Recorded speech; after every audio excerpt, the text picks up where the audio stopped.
কিন্তু সহিহ বুখারীর এক হাদিসে নবী করিম সাল্লাল্লাহু আলাইহি ওয়াসাল্লাম ভবিষ্যৎবাণী করেছেন, এক সময় আসবে যখন এই ঘর ধ্বংস হয়ে যাবে, আর তখন কিয়ামত হবে অতি নিকটে।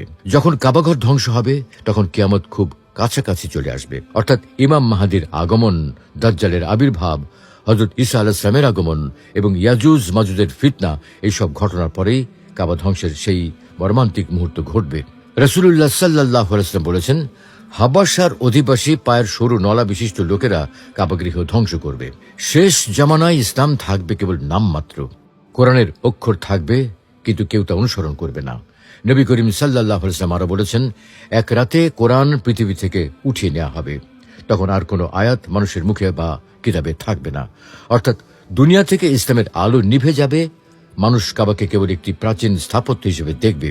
তখন হজ বন্ধ হয়ে যাবে, তাওয়াফ থেমে যাবে, মক্কা মদিনা জনশূন্য হয়ে পড়বে। আরো বর্ণিত আছে, একজন আবিসিনীয় বা ইথিওপীয় ব্যক্তির হাতে ধ্বংস হবে কাবাঘর। তার নাম হবে জুস সুওয়াই কাতাইন। তার গায়ের রং হবে কালো, পা হবে পাতলা ও লম্বা।